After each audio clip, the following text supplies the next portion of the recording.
Hello, welcome back everybody. This is Omni Talk Retail. I'm Ann Mazinga. And I'm Chris Walton. And we are back live from the Own It booth, number 170, bringing you all of the interviews and coverage from the CommerceNext 2024 show. And right now, Chris, we have a very special guest standing between us. We have Rick Lockton. Rick is the SVP of Digital at Tractor Supply Company. Rick, welcome. Thank you.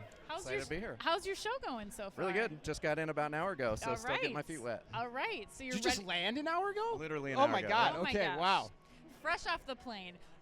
Well, let's start with an easy question then. Why don't you tell us a little bit about you and your role at Tractor Supply Company? Yeah, so I'm actually still pretty new to Tractor Supply. I joined last August or September. Okay. So still getting my feet wet a little bit. You got a holiday under your belt? That's right. Yeah, holiday. right. That's key, actually. We have two big That's holidays key. at Tractor Supply. Spring is pretty big for us That's as well. true. So we got a lot of people out buying plants. Really? And, okay, yeah, I never thought about that. You need to take care of your farm. Yep. So I lead the e-com team. It's a blend of business. So I've got kind of merchants and operators, and then I've got product and UX. The enterprise data team reports into me, and then I have close friends in marketing, and we talk all things marketing with them. Yeah, so it's been a really fun ride. And your background's in merchandising as well? Yeah, so I was at Walmart for about 10 years, grew up pretty much the whole time in merchandising. Okay.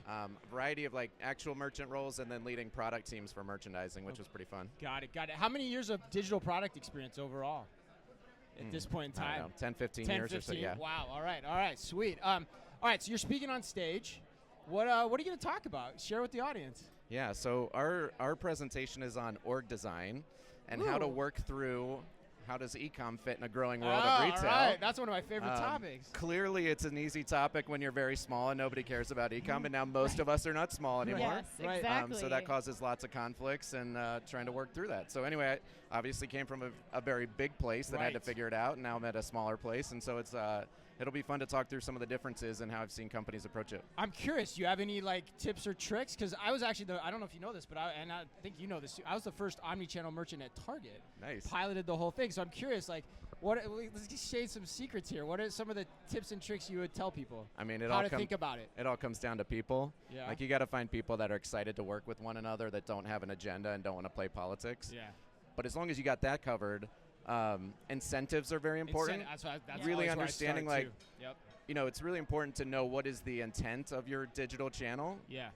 And then how do you incent that team and the others to work with that team are pretty important. If you get that wrong, no matter how good you the got to get them people on are, the same goals. Yeah. Right. You have to. It's tough. And then, you know, after that, it's just normal people process systems, getting everything aligned, clarity of who owns what, and getting after it. So what are you, outside of speaking, what are you kind of interested in seeing here at CommerceNext? Is there any technology that you're interested in? Other sessions you want to try to attend? Yeah, great question. So I get lots of calls and emails throughout the year, and it's very difficult to respond to all of them. So I love using big conferences like this to try and meet with as many different new providers as possible. Retail changes so fast. Like if you're gone for 3 months, you've missed 10 new startups that might solve a problem that you're looking for. So I'm excited to put my ear to the ground and just see if there's things out there. For priorities for us, we've got a big initiative focused on site conversion right now. Okay. So our site grew incredibly fast during COVID, along with a lot of others, and we've got a lot of back-end kind Yours did especially. Yeah. Yeah. We've got a lot of big investments we've got to make, but we need to keep the ball rolling in the meantime. So I'm looking for sort of some quick hits that'll help us get conversion going in the right direction without a lot of work. And then we've never historically marketed a whole lot, and so our business grew really fast without ever getting after it from a marketing standpoint. And so again, like super low-hanging fruit. And with AI, everything's changing so fast, so it's one of those you don't really want to get your foot in with an old school, approach when you know it's going to change pretty dramatically over the next few months. So yeah. So is that like getting back to the basics, even like CRM and getting that established, and then getting the life stage marketing set up, that kind of thing? Like our big back-end project of the year is building a CDP, so we know who our customers are, and now we can start figuring out what do we want to do with them. But now we got to figure out how are we going to talk to them, and how do we get them in? Yeah, since we're gonna close with your priorities, but since you already hit it there, so I'm curious, what are some of the foundational building blocks that you think are required to be successful as an omni-channel retailer? Like from your years of experience, like what are maybe two or three things that you think people have to get right? It sounds like team and organization would be one of them. For sure. Incentives, to me, it's all about don't forget about the store. If you're an omni retailer, 80% of my business is fulfilled at or through the stores, and so Right. the further you get from that team and understanding the real pain points and how they're working with the customers, you're not going to win. And it's easy to fall away from that sitting in the corporate office and not in the stores and everything. So I think staying really close to your partners in the field is pretty important. How do you, Oh, go ahead, how Amy. do you do that? Like, what are the things that you try to instill in your team, or to try to? I mean, are you going and visiting the stores? Like, what's that feedback loop look like? Yeah, we do store walks just like the stores teams do. Do you? Wow. We're all customers too. Yeah. So at Tractor Supply, we love to hire our customers. Yes. We're in a pretty unique lifestyle and set of categories, so it's good to know your customer and what we sell in the store. So all of us are customers, and we all buy online and then go through the experience and try and identify where Okay. there's pain points. All right. Spend a lot of time looking at our customer data and hearing where we've gone wrong and what problems we need to solve. So yeah, there's a lot of different ways that we try and go about it. Rick, I'm curious too, like one of the things we've been hearing a lot about, we heard it at Chop Talk Europe too, was kind of the approach to product, and you having a background in product management too. Do you think there's a value to having a unified approach to product across stores and digital? Like, how do you think about that? That's a big topic. It so- is, yeah, it is a big topic. That was a big part of my life at Walmart. I think part of why I came to Tractor Supply, they wanted to shift more to a product way of working. Okay. We've all read the book at this point. Everyone's sort of implemented their own version of it. I think it's really important to decide where it makes sense, and it doesn't Okay. make sense everywhere. Okay. I've also been parts of orgs where it felt like everybody needed to do it all at the same time, Okay.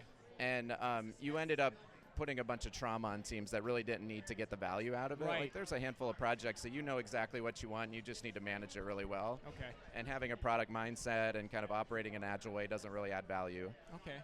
So we're trying to do that starting off in our front end of the site, where we know we are behind where we need to Yeah. be. There's probably 200 low-hanging fruit that we could go pick.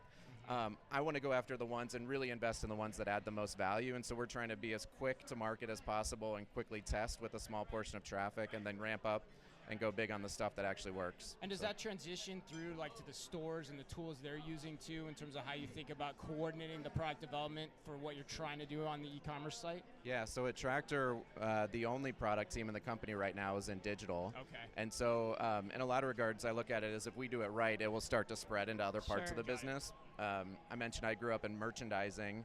A lot of my role at Walmart was trying to think differently about how merchants make decisions, everything from pricing, assortment selection, Yeah.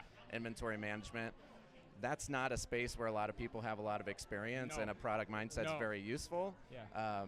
But yeah, so I look at it as like, step in the door, let's Yeah. show what good looks like, and then we'll start expanding And start out after moving that. out from there. Yep. Same with the same mindset though, or the same strategy. That's cool. All right, well, Rick, we want to thank you so much for taking time to share that information about what you guys are doing at Tractor Supply, where you're headed with all of our listeners. We want to give a big thank you again to Own It for making all of our coverage possible.